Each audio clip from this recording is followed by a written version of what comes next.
(10월의) 마지막 주 월요일 글로벌 비트 출발하겠습니다. 이번 주는 특히나 좀 바쁜 한 주가 될 것 같습니다. 대선을 앞에 두고 있기도 하고 실적, 지표 여러 가지가 쏟아지죠. 네, 그러게요. 여러 가지 재료가 있는 만큼 특히나 이번 주에는 변동성에 좀 유의하셔야 할 것 같은데요. 어떤 일정들이 있는지 저희와 함께 체크해 보도록 하겠습니다. 우선 체린 앵커와 함께 지난주 금요일 시장 어떻게 마무리됐는지 살펴볼까요? 네, 이제 미국 대선이 단 9일 앞으로 다가왔습니다. 지난주에는 이 대선에 대한 불확실성 자리를 하면서 관망세가 보다 짙은 분위기가 형성이 됐고요. 이번 주에도 그러한 대선 트레이드는 조금 이어질 것으로 예상해 볼 수가 있겠습니다. 다만 호실적에 대한 기대감 속에서 M7 종목들이 일제히 랠리를 펼쳤고요. 그 덕분에 나스닥 지수만이 0.6% 가까운 상승, 이날 사상 최고치에 근접해가는 움직임 나타났습니다. 히트맵 열어보겠습니다. 테슬라가 호실적 랠리를 이어가죠. 전날 22% 가까운 폭등에 이어서 이날도 3.3%의 상승으로 거래를 마쳤습니다. 인도량이 역대 최고치를 기록했고요. 거기다가 영업이익, 순이익 모두 두 자릿수 상승률을 기록을 했습니다. 깜짝 실적이었고 이에 따라서 월가에서는 목표가 상향이 줄줄이 이어지는 분위기, 가장 높게는 현재 5% 샌들러 측에서 $315까지 제시하고 있다는 점 체크가 가능하고요. 현재 주가의 경우에는 3.34% 추가 상승하면서 $270 선에 거의 근접한 움직임 포착이 되고 있습니다. 이 테슬라의 실적을 통해서 어쩌면 M7들의 랠리가 아직 끝나지 않았다, 이런 희망감이 조금 살아나기도 했습니다. 이에 따라서 여타 기술주들도 올랐는데요. 먼저 반도체주들 대부분 상승한 가운데 엔비디아가 0.8% 상승 마감, 장중 한때에는 이날 시총 1위 자리를 탈환하기도 했습니다. 그리고 엔비디아의 경쟁사죠. AMD 이번 주 실적 발표를 앞두고 있습니다. 이날 1.8% 상승을 했고요. 그 밖에도 인텔이 1.5%, 그리고 반도체주들 일제히 1% 이상 상승을 하면서 필라델피아 반도체 지수의 경우에는 1.1% 상승 마감을 했습니다. 5,212포인트 선에 현재 걸쳐져 있습니다. 주말 사이 들려왔던 빅테크 뉴스들이 좀 많았습니다. 구글의 이슈들을 좀 챙겨볼 텐데요. 이르면 올해 12월 AI 비서 자비스를 공개한다는 소식이죠.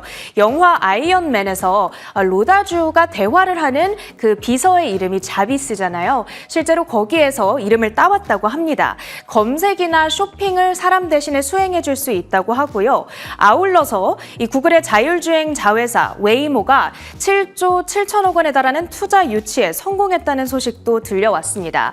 이렇게 로봇 혹은 AI로의 지속적인 투자가 이루어지고 있다라는 것은 AI 열풍이 이어진다는 시그널로도 받아들일 수 있겠죠. AI 쪽에 투자하고 계시는 분들이라면 지속 챙겨보셔야 되는 소식들이 되겠습니다. 그 밖에 금요일장 특징주들 점검을 해볼 텐데요. 첫 번째로는 저가 항공사 스피릿 항공입니다.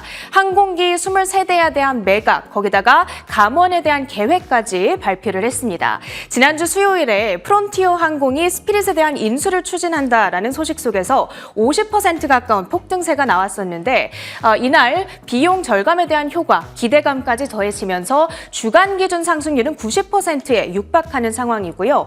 아이온큐 양자 컴퓨팅 기술 회사입니다. 그런데 최근에 계속해서 랠리를 이어가는 분위기, 얼마 전에 미국 국방부와 양자 컴퓨터 공급 계약을 체결했다는 소식이 있었는데 추가적인 호재가 없었음에도 불구하고 계속해서 랠리를 보여주고 있고요.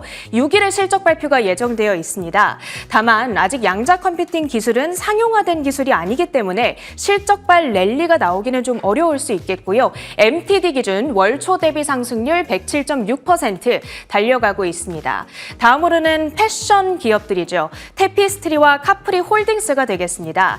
이 테피스트리의 경우에는 코치를 들고 있고요. 카프리 홀딩스는 베르사체, 마이클 코어스 등의 명품 브랜드들을 가지고 있는데 이 테피스트리가 본래 카프리 홀딩스에 대한 인수를 추진하고 있었습니다. 그런데 미국 연방법원이 반독점법 위반 혐의를 인정하게 되면서 인수가 무산되게 됐고요. 이에 따라서 카프리 홀딩스의 주가가 49% 가까운 급락 흐름을 나타내기도 했습니다.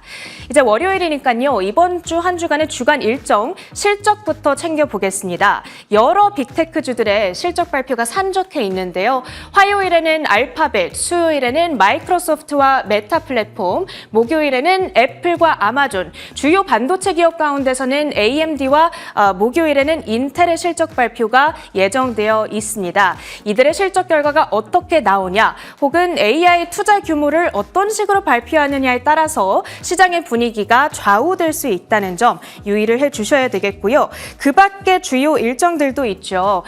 여러 고용 데이터들이 발표되는 한 주가 되겠습니다. 화요일에는 졸지 보고서, 수요일에는 ADP 민간 고용 보고서, 그리고 금요일에는 가장 중요한 10월 비농업 부문 고용 보고서까지 발표될 예정입니다. 만약에 노동시장이 너무나 견조하게 나온다 하면 고금리 장기화 우려감 속에서 시장이 흔들릴 가능성이 있으니까요. 유의를 해보셔야겠습니다. 이렇게 일정까지 체크를 해봤고요. 주요 외신 헤드라인들 확인해 보시죠. 네, 글로벌 헤드라인으로 이어갑니다. 지난달에 SK하이닉스가 하루에 6% 이상의 급락 있었던 날 기억을 하실 겁니다. 그 낙폭에 영향을 줬던 게 바로 모건 스탠리의 비관적인 전망이었는데요. 이번에는 모건 스탠리가 해당 전망을 변경을 했습니다. SK하이닉스를 향했던 전망 우리가 틀렸다라고 하면서 한 달 만에 해당 기조를 바꾼 건데요. 목표 주가 상향 조정했다고 합니다. 어떠한 내용일지 자세한 부분 체크해 보겠습니다. 모건 스탠리 애널리스트들은 최근 보고서에서 지난달 예측이 틀렸음을 인정했습니다.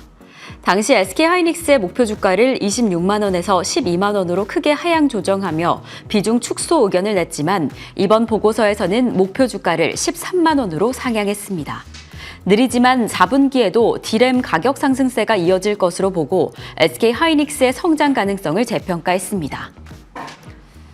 네, 지난달에 정말 목표 주가를 절반 이상으로 줄여내면서 사실 큰 충격을 가져왔는데요. 한국 시장 내에서도 규제 당국의 검토를 촉발하기도 했습니다. 하지만 이번에 단기 전망이 틀렸다고 인정을 한 겁니다. 다시 좀 살펴보니까 아무래도 지난 3분기 어닝 서프라이즈의 영향도 있고 4분기에 디램 가격이 계속해서 상승할 것이다 라고 하면서 기대감을 더하기도 했습니다. 그리고 이뿐만 아니라 AI 가속기를 구동하는 최첨단 고대역폭 메모리를 공급하는 데 있어서 지금 SK하이닉스, 삼성전자나 다른 마이크론에 비해서 뛰어나게 월등한 상황이다라고 그 기술력에 힘을 좀 더한 상황이었습니다. 그래서 지금 목표 주가를 10,000원 올린 상황이죠. 13만 원으로 설정을 했는데 하지만 아직 하이닉스 커버 가운데서는 가장 낮은 수치를 기록하고 있고 비중 축소 등급은 유지하고 있습니다. 아무래도 메모리 사이클 정점에 대해서는 의견이 달라지지 않다. 이미 정점을 찍었다. 이제 내려올 일만 남았다라는 비관적인 전망을 아직 완전히 해소하지는 않은 상황입니다. 그럼에도 불구하고 모건 스탠리를 제외한 다른 IB 측에서는 SK하이닉스를 상당히 긍정적으로 보고 있습니다. HSBC는 여전히 선호 종목으로 꼽으면서 아무래도 HBM 시장 안에서의 리더십을 크게 주목하고 있고요. 골드만삭스에서는 이번에 심지어 목표 주가를 상향 조정했습니다. 메모리 칩에 대한 수요가 좀 앞으로도 계속해서 강력하게 이어질 것이다 라고 언급을 하면서 목표 주가 상향 소식까지 전했습니다. 저희는 계속 이어서 두 번째 헤드라인으로 넘어가 보겠습니다. 또 지난주 금요일 장 마감 직전에 엔비디아에 대한 새로운 소식이 전해졌죠. 시가총액 1위. 애플을 제치고 엔비디아가 1위에 등극한 바가 있는데요. 어떠한 내용일지 자세한 부분 체크해 보도록 하겠습니다. 25일 뉴욕 증시에서 엔비디아의 시가총액이 한때 3조 5,003억 달러에 도달하며 애플을 추월했습니다. 비록 마감 기준으로는 애플이 다시 시총 1위를 차지했지만 일시적으로나마 1위에 오른 것이 주목받았습니다. 두 기업의 마감 시총 차이는 약 490억 달러로 집계됐습니다. 이날 M7이라 불리우는 미국 7대 기술주 모두 상승 마감했습니다. 엔비디아가 다시금 시총 1위에 오른 것은 약 4개월 만입니다. 아무래도 최근에 AI 블랙웰 칩이 거의 다 팔렸다, 공급량이 완판됐다라는 소식도 조금 작용을 한 듯해 보이고요. 그리고 이제 주요 고객사들의 실적 발표, 기대감으로 작용을 하면서 주가가 계속해서 상승하고 있습니다.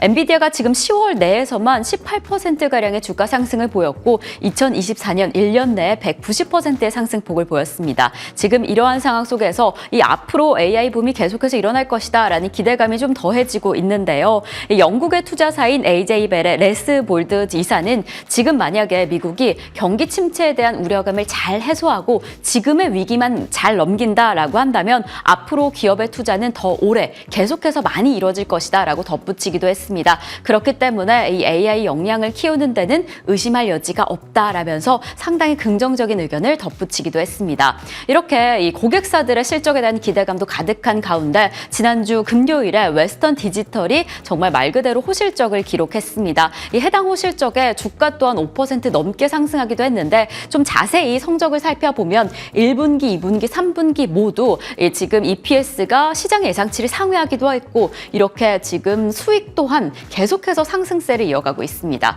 이러한 흐름을 통해서 AI에 대한 수요가 계속해서 이어질 것이고 특히나 고성능 메모리 그리고 저장 장치에 대한 수요가 폭발적으로 늘어날 것이다 라고 해석이 되기도 했습니다. 지금 이러한 흐름 가운데 이번 주에 예정되어 있는 빅테크 기업들의 실적 발표까지 좀 유의 깊게 살펴보시면서 전망 체크해 보시면 좋을 것 같고요. 이번 주에는 이렇게 실적뿐만 아니라 대선도 빅테크 기업들 반도체 시장에 큰 영향을 줄 것으로 보여집니다. 정말 대선이 코앞에 앞둔 상황입니다. 지금 마지막 전국조사, 여론조사까지 결과가 난 상황인데요. 해리스와 트럼프 말 그대로 접전을 계속해서 이어가고 있습니다. ABC 측에서 공개한 이 지지율에 따르면 해리스 51%, 47%, CBS는 50%, 49% 정말 근접한 차이를 보이고 있는데 이 뉴욕타임즈에서 공개를 한 마지막 전국조사에서는 동률을 기록했습니다. 트럼프가 정말 총력을 다해서 맹추격을 하고 있는 상황인데요. 지금 이렇게 여론조사 결과가 차이가 안 난다라고 한다면 사실상 트럼프 전 대통령의 당선 확률이 더 높다라고 보고 있습니다. 아무래도 민주당을 지지하는 지지층들이 이 여론조사에 참여하는 비율이 높기 때문에 결과는 트럼프에게 좀 손을 들어주지 않을까라는 전망이 보이고 있는데요. 지금 이러한 흐름 가운데 역시나 반도체, 빅테크 기업에도 좀 큰 변화가 있을 것으로 보여집니다. 우선 바로 어제 간밤에 트럼프가 반도체 지원법을 다시 한번 강력하게 비판을 했습니다. 지금 이렇게 반도체 기업들에게 조세를 부과하지 않고 지원을 하는 것은 진짜 좋은 기업들을 미국에 유치하는데 좀 한계가 있을 것이다 라고 하면서 앞으로 조금 더 크게 관세를 부과함으로써 미국 내의 공장을 자발적으로 건설하도록 하겠다라는 의견을 더하기도 했습니다. 자, 이러한 흐름 가운데 반도체 그리고 빅테크 기업들 글로벌 전체에서 좀 큰 변화가 있을 것으로 보여지니까요. 대선의 결과까지 저희와 함께 체크해 보시면 좋을 것 같습니다. 저희 계속 이어서 글로벌 헤드라인 세 번째 소식은 애플로 넘어가 보겠습니다. 아무래도 중국 시장 내에서 스마트폰 경쟁이 아주 치열합니다. 애플이 좀 부진하다라는 소식을 계속해서 전해드렸는데 그래도 마침내 지금 2위 자리에 점유율 2위 자리에 다시 탈환했다라고 합니다. 화웨이의 무서운 추격에도 불구하고 점유율을 잘 늘려가고 있는 애플 어떠한 소식인지 살펴보도록 하겠습니다. 애플은 아이폰 16 시리즈 출시로 중국 스마트폰 시장 점유율 2위를 재탈환했습니다. 국제데이터공사에 따르면 애플의 3분기 점유율은 15.6%로 전년 동기보다 소폭 하락했지만 그래도 2분기 부진을 만회했습니다. 이로써 5위권 밖으로 밀려났던 애플이 상위권에 복귀하며 중국 시장에서 경쟁력을 다시 입증했습니다. 이렇게 화웨이가 1년 새에 40%라는 엄청난 성장률을 보이고 있음에도 불구하고 애플이 아이폰 16으로 반등을 계속해서 재개하고 있습니다. 지금 좀 주목하고 있는 포인트 3가지 정도가 있는데요. 아무래도 중국 시장 내에 스마트폰 시장은 계속해서 확대되고 있다. 그렇기 때문에 조금 가져갈 파이가 여전히 크다라고 긍정적으로 전망을 보고 있습니다. 이렇게 성장세 플러스권을 계속해서 유지하고 있고요. 그리고 두 번째 포인트는 이제 앞으로 이 애플이 실시하게 된 주말의 프로모션에 대한 기대감입니다. 이제 정말 중국의 최대 명절이다라고 불리우는 광군제가 곧 다가올 텐데 해당 프로모션을 통해서 애플이 좀 큰 폭의 가격 할인, 그렇다면 수요를 좀 끌어올릴 수 있지 않을까라는 기대감이 더해져 있는 상황이고요. 그리고 또 세 번째 관건은 바로 애플 인텔리전스입니다. 지금 계획으로는 AI 인텔리전스가 중국 내에서는 출시되지 않을 것이다라는 계획이 있었습니다. 하지만 지금 애플의 주가를 확 바꿀 수 있는 키포인트로 애플 인텔리전스가 꼽히고 있는 만큼 지금 이러한 기술력을 중국에 출시하기 위해서 애플의 관계자들, 중국 당국의 관계자들과 계속해서 접촉을 하고 있다라고 합니다. 지금 이러한 흐름 앞으로 좀 주가를 계속 끌어올려줄 수 있을지, 2위의 자리 지킬 수 있을지 체크해 보도록 하겠습니다. 저희는 계속 이어서 상품 시장 체크를 해보겠습니다. 이 상품 시장 금값은 연일 사상 최고치를 기록하고 있고요. WTI 역시나 지정학적 갈등의 상승세 이어가고 있습니다. 특히나 비트코인도 기관의 수요에 그리고 미국 대선에 대한 기대감까지 더해지면서 지금 10만 달러 전망까지 보이고 있는데요. 이러한 강력한 흐름 변동성에 따라서 함께 확인해 보시면 좋을 것 같습니다. 그리고 저희는 계속 이어서 월요일 시장 AI픽 리뷰로 넘어가 보도록 하겠습니다. 토글 AI픽은 월가 전문가들이 만든 AI 투자 예측 정보입니다. 이 해외 투자 종목에 대한 인사이트를 전해드리도록 하겠습니다. 저희가 오늘 첫 번째로 전해드릴 종목은요, 바로 목표가를 이미 달성해준 스트라이드입니다. 이 스트라이드는 미국의 에듀테크 기업으로 10월 23일에 호실적을 기록하면서 저희 원래 목표치였던 71.25달러에서 훌쩍 뛰어넘은 수준 90달러가 넘는 주가를 기록하고 있는 상황입니다. 그리고 저희가 두 번째로 소개해드릴 종목은 JP 모건입니다. 10월 10일에 212.84달러, 목표가 241.3달러를 향해서 지금 힘차게 달려가고 있는데요. 역시나 최근에 호실적을 기록하기도 했습니다. 그리고 이뿐만 아니라 오라클의 파트너십 확대로 인해서 추후 확장세 그리고 주가의 상승까지 기대가 되는 상황입니다. 이 종목은 기대 상승률이 다소 높습니다. 13.47달러, 13.37%로 기대 상승률을 높게 잡고 있는 만큼 주가 상향 함께 체크해 보시면 좋을 것 같고요. 그리고 세 번째 종목은 세계 최대 규모의 온라인 쇼핑몰 운영 회사인 아마존입니다. 지금 목표가는 187.53달러로 설정을 해두었고 기간은 3개월로 지켜보고 있습니다. 지금 최근에 전해진 소식에 따르면 이 아마존의 지원을 받는 인테닉이 새로운 인공지능의 이정표가 되고 있다라는 소식을 전했습니다. 이렇게 아마존이 쇼핑몰뿐만 아니라 인공지능 시장에 확대한다라고 한다면 이 주가 상승도 좀 강력하게 기대가 되는 만큼 목표가 달성할 수 있을지 저희와 함께 체크해 보시면 좋을 것 같습니다. 이상으로 AI픽 리뷰 전해드렸습니다.